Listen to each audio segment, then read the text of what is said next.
So here I was, finding myself in the position of needing to do something, but not wanting to. One day I was on phones at the Coldwell Banker office. They call it opportunity time. You sit at the desk and the phone rings, you answer, and you hope it's someone wanting to list their property, or a buyer looking for an agent to represent them. And I was scheduled for that duty. When I got there that day, there were 3 other people in the office, 2 who were currently on phones, and 1 was the individual who was going to be on phones with me. And when I walked in, I don't remember what it was, but I said something. I snapped at them. And they kind of questioned what the deal was. And folks, I fell apart. I apologized, and I went to the back to one of the private offices that one of our other agents had. And I sat in the chair and I cried for the next 2 hours. And I talked to God, and I said, Father, something's got to be done. I've got to make a move, and I can't do this on my own.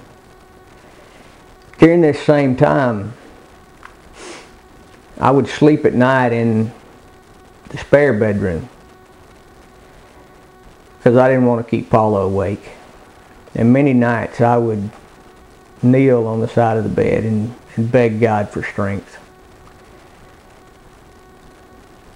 I came home that day after being at the office, and I told Paula, I said, Paula, I don't know if it's going to be counseling, medication, but I've got to do something. And she said, yes, you do. I went to the doctor the next day, and my doctor put me through a series of tests and asked several questions, gave me a piece of paper, that one of those kind of personality profile things with questions that actually dealt with, have you ever thought of committing suicide? You know, I hadn't, but I sure had thought how nice it would be to be gone. I had thought how nice it would be to just get in the car and happen to run into a pylon or something. You know, just to not be here. And I got to the point where I was thinking how much better it would be for my family if I wasn't here. I had good life insurance. Paula would be set. And they wouldn't have to deal with me anymore. That's where it got. Well, I took that test that the doctor gave me, and the doctor said, yeah, you're depressed. And he put me on some medication. Now, friends, within a couple of weeks, I began to see and feel the difference.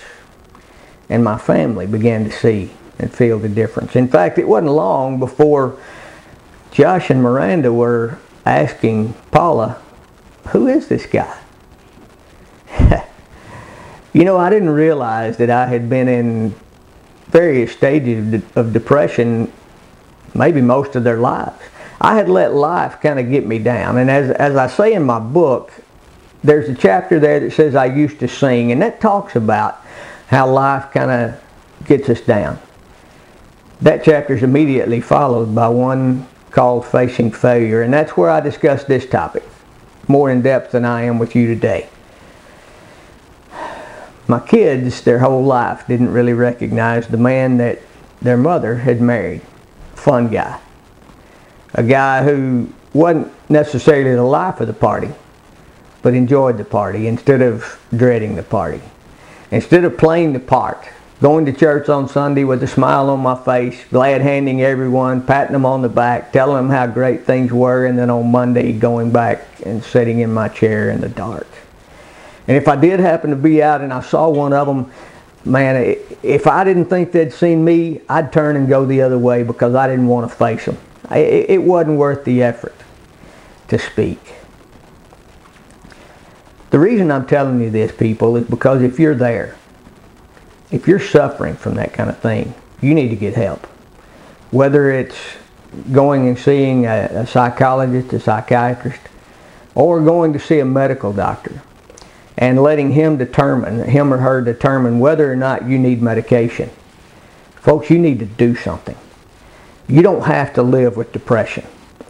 You can get help. It's there and it's available. And being on medication and owning up to the fact that you're in depression does not make you less of a person. It doesn't make you weak. Realizing, accepting, acknowledging, and telling the world that I live with depression empowers you. It gives you strength. It gives you courage to face the day. So when people come to you and they say, you know, Ken, I wondered, do you need a little help? Accept it, folks. Understand that they see what you're going through. They know. They understand. And now, to you folks who are living with one who suffers depression, let me tell you, they can't just get over it. They can't just say, like you can, water off a duck's back. People who suffer with depression can't just turn it off. It's a disease and it has to be treated. So encourage them. Give them love. Encourage them to get help. Encourage them to be what they can be, what God made them to be.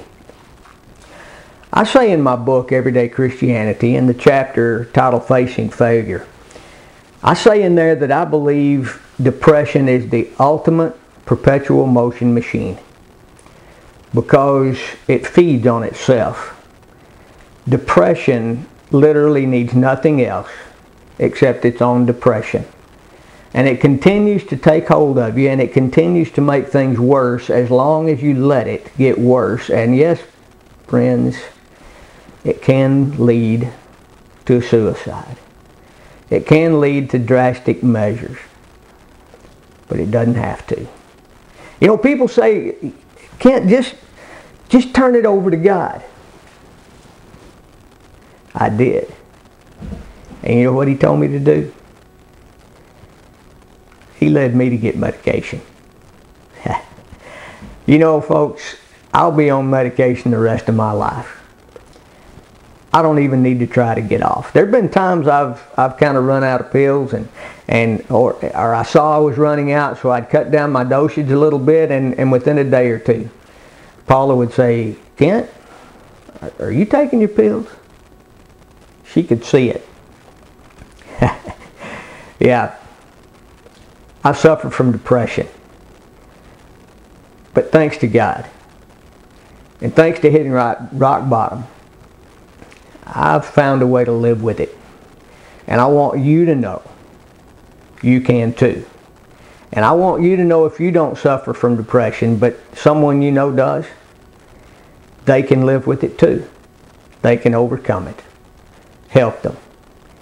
One of the biggest obstacles that someone in depression has, because it feeds on itself, one of the biggest obstacles they have is recognizing, realizing, and accepting the fact that they need help. Yeah. I know Jesus and I talk to God and I remember this from when I was young.